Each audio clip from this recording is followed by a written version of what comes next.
never had an ego. I was never really jealous of anybody. I never really thought most of myself. But when I met Cuss and I started talking to Cuss, he made me believe that I was a god. There was nobody that could reach the core like Cuss could. No one could inspire me. Cuss would say this. Do you hear this? Because Cuss had a really, he had this really megalomaniac ego. He said, let me tell you something. All the prophets, all the gods you ever know about, if they had a son, their son couldn't beat my fighter. Know why? Because he's my fighter. Cuss was an interesting guy. He had the concept of fear down to a science. And most of his fighting was mostly psychologically. He believed the physical actuality of boxing was only 10% when the mind was 90%. He always believed in improving yourself and strengthening your mind. He was a strong believer that your body only purpose was to carry your brain. He believed fighting was your opponent's surrender, his total destruction. And he didn't think of it as, even though he said it was savage and ferociously, you had to do it in such a relaxed and calm state. A really scientific way of destroying. He enjoyed hurting the opponent. He wanted them to never have a chance to believe they could beat you. Everything was that I'm invincible, I'm a savage, I'm ferocious, and the smartest savage. A sophisticated animal, smart animal, the lion and the fox. You know what I mean? I could beat the vicious guys, and I got outsmart the slicksters. So I was pretty much didactyl in that apartment.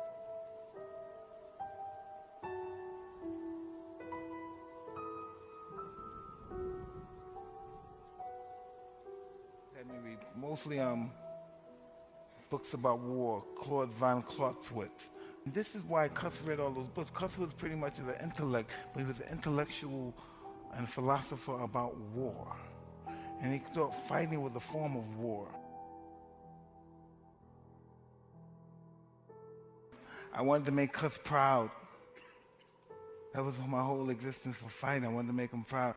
If someone said something negative about me, he was an old man, he would attack them. He would do anything for me.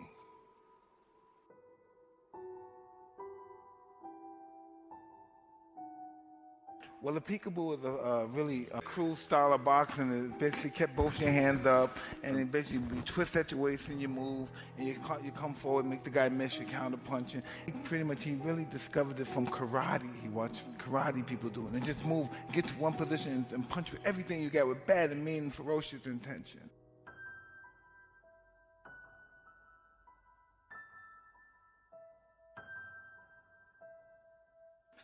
I love war. I love the act of war. I love the players in war. I love the philosophy of war.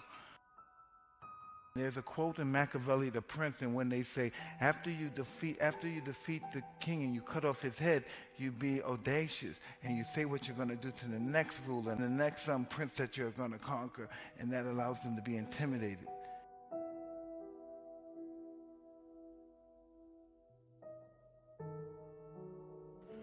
Yeah, this is the moment I knew I wanted to be a fighter. Watching two masters fight. After watching these guys, I knew.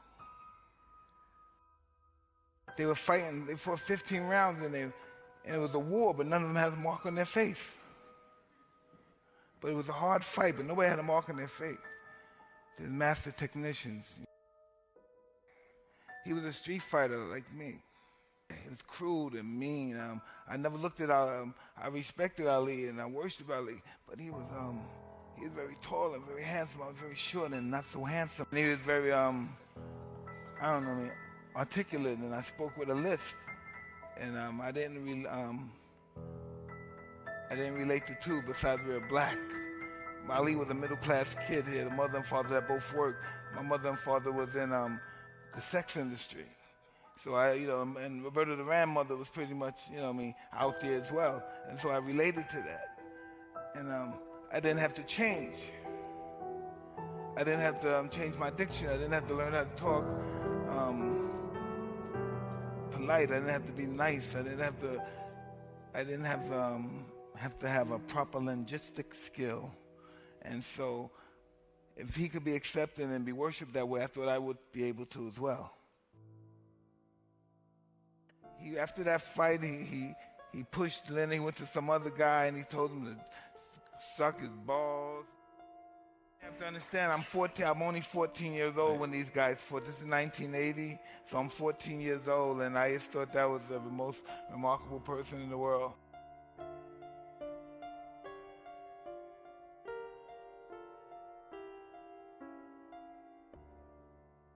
I was born with great perception. If it came from my street life, from being locked up for stealing and facing unbelievable odds as a young kid, I had great perception. And once I watched these guys fight, I just knew it was a matter of time, but I knew my time would soon come. Reggie Gross is a real tough guy. He's a spoiler. He beat a lot of undefeated fighters. And everybody thought he was going to go at least 10 rounds with me and give me a tough fight. I have to move my hand. I have to be very elusive. And I know I want to hurt him desperately. I want to dismantle him. Watch this. Watch my head.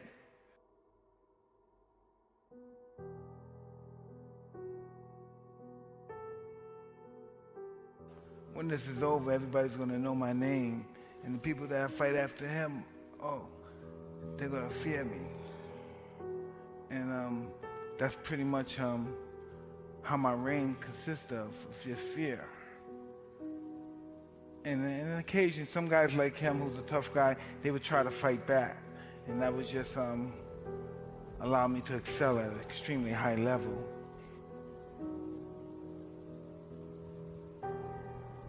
I never wanted to be obscure. I was born in obscurity, and I never wanted to deal with that again. I knew I would attain my goal before it existed. I knew that. I knew I would be champ of the world before I died. I knew I wasn't going to die before I became champ.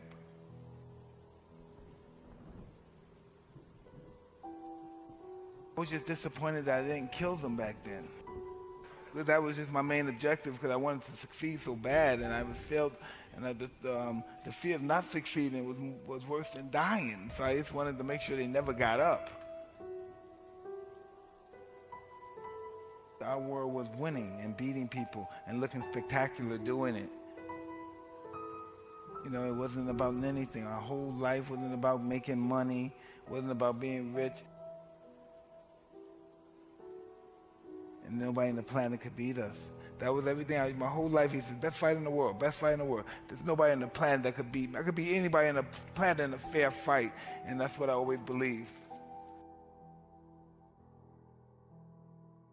How many people on this planet? I said, what, around 5 billion people, 6 billion? I said I could beat every one of them in a fair fight.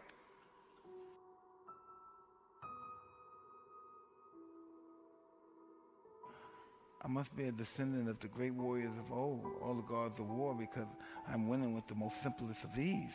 How could these guys even dare fight me? I must be ordained by God.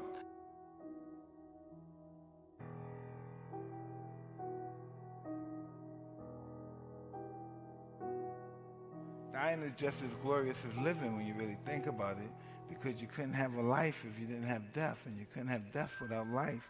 So how could death be less glorious than life? They're both intertwined with one another.